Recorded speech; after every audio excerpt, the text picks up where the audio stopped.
tunahamia kwa wazee wa Yanga bwana. Walitisha press yao na kuna maneno mazito sana waliyatoa. Walisema tarehe 15 endapo bodi ya ligi itawapatia itaingia uwanjani pamoja na waamuzi na kukagua timu ya Simba ndio itakuwa mwisho wa ligi. Na wakasema kiongozi yote wa Yanga atakayepeleka timu uwanjani itakuwa yani milango iko wazi aondoke hata kama ni engineers.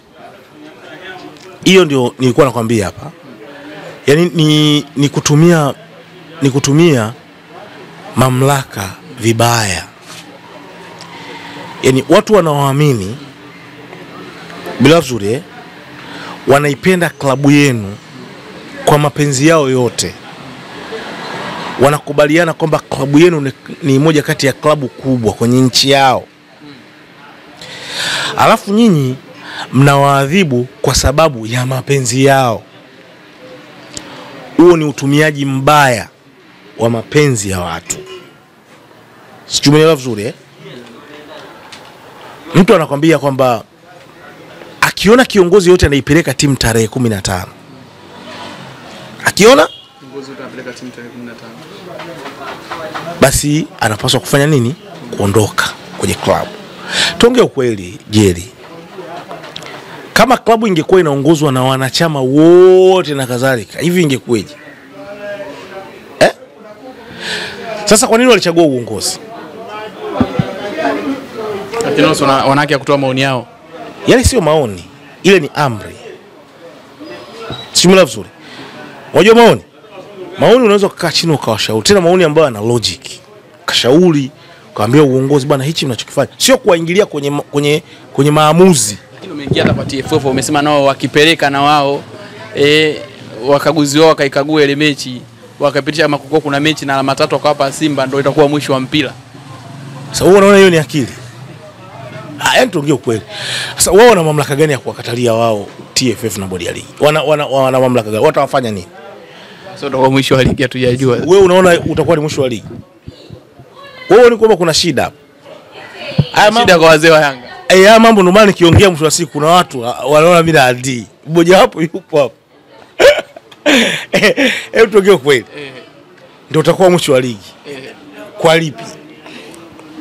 Kwa logic tu ya kawaida, kwa lipi? Waulize wazee wa Yanga pale, kwa lipi utakuwa mwisho wa ligi? Kwa sababu wao wanachokifanya sasa.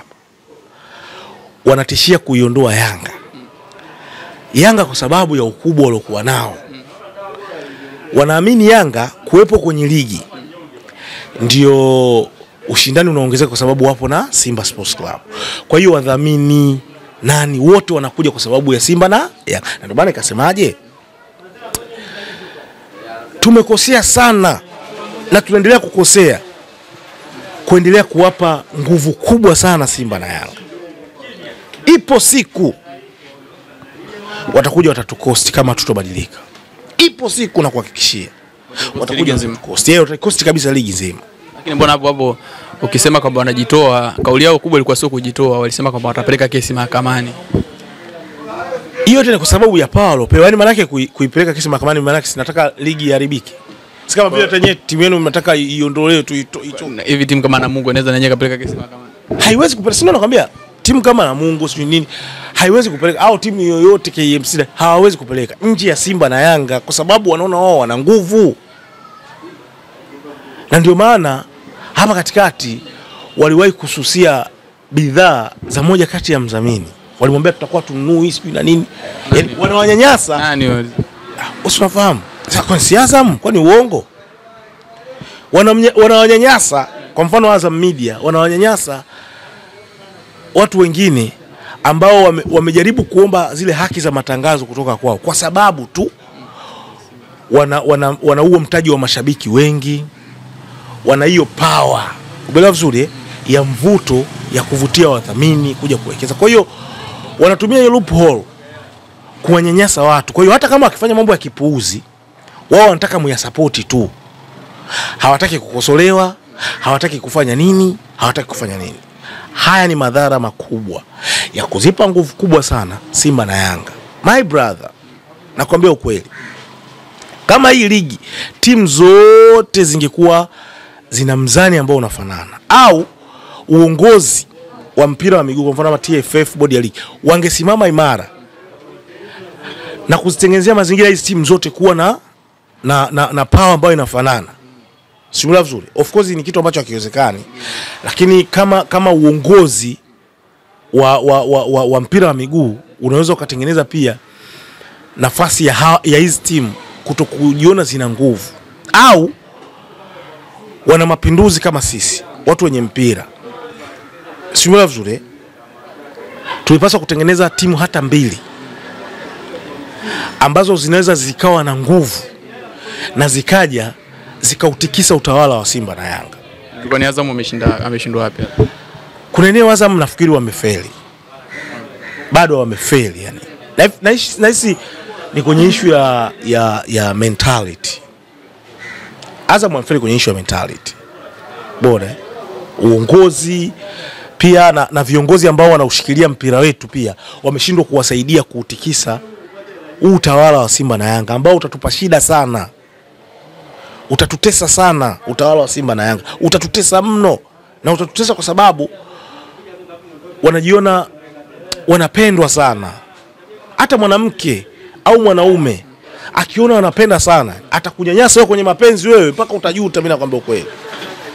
Seriously, unajua mimi ninachokwambia hichi, ukikaa kitafakari ni cha msingi mno, ndio utaona haya mambo yote ambayo yanatokea hivi sasa. Yaani haya yote ni kwa sababu ya mapenzi ya Watanzania kwa Simba na Yanga. Ndio maana unakuta mtu anaweza akatetea vitu vya kipuuzi, wao wakawa wanapenda kutishia, mara tutajitoa, mara tutaki waandishi wa habari mzungumzie Nandi dabi, kwa sababu wamewakataza mpaka habari wasizungumzie, wadhamini wenyewe wa matangazo wamefuta mpaka matangazo. Sijui umeelewa vizuri. Shida ni mapenzi, mpaka viongozi ambao wapo kwenye mpira wetu wakubwa na wenyewe wanavipenda hivi vilabu, na ndio maana wamekuwa wakitoa favors nyingi sana kwa hivi vilabu vikubwa. Dawa ni moja.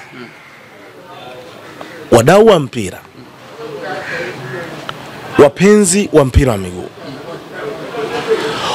ukiwa na mwanamke ambao unampenda sana, ukazidisha mapenzi ukazidisha sana, jaribu kujitahidi kumtafutia mchipuko. Ukiwa yani una mapenzi makubwa na mwanamke wako, alafu yani unampenda ile real love, alafu yakawa na kunyanyasa. My brother, dawa pekee ya kuweza kukiepuka hicho kijiti cha maumivu ni kumtafutia nini?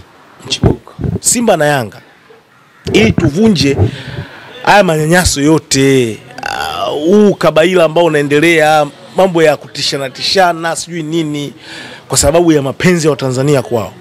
Lazima tuwatafutie vilabu viwili vyenye nguvu strong vitakavyotikisa utawala wao. Trust me. Simba na Yanga leo hii wangekuwa na klabu inawatikisa kama vile Mamelodi Sundowns. Unaona Mamelodi Sundowns wamewatikisa Orlando Pirates, wamewatikisa Kaizer Chiefs. Baada ya kuwatikisa wale, umeona mpira wa Afrika Kusini, si wadhamini wameenda kukaa, si wapo Mamelodi Sundowns wametawala soka vizuri tu. Kwa hiyo ili kuondoa haya manyanyaso yote na hawa kututishia tu na kadhalika, ni lazima watafutiwe mchipuko na lazima watafutiwe timu 2 strong zije kutikisa utawala wao. Kaka, ndio wadhamini watakuwa salama. Bila kutikisa utawala wa Simba na Yanga, na hii nguvu waliokuwa nayo, mapenzi makubwa kutoka kwa mashabiki wengi wa mpira, kila anayezaliwa, wakina Sport Point wakizaliwa wote ni Simba na Yanga, kina Bilali wakizaliwa ni Simba na Yanga. Kaka, na kuhakikishia watatunyanyasa hawa mpaka siku tunaondoka na ndi duniani hapa. Basi tumalizie na hili, wewe timu gani? Mimi ni timu yoyote ambayo inafanya vizuri hapa Bongo duniani. Hapa Bongo hapa Bongo mimi siwezi kuwa na timu, kwa sababu mimi sipendi hichi kinachoendelea. Unataka kushabikia timu yoyote?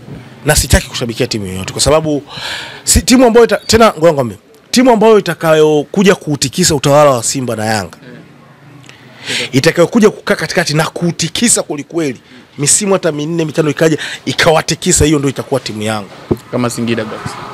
Singida Black Stars haiwezi kuwa timu ambayo inaweza katikisa utawala wa Simba na Yanga. Singida Black Stars na yenyewe ni moja kati ya sehemu ya Yanga. Singida Black Stars ni moja kati ya sehemu ya Yanga, kwa hiyo haiwezi kuja kutikisa utawala wa Simba na Yanga. Nikushukuru sana. Nashukuru sana ndugu yangu.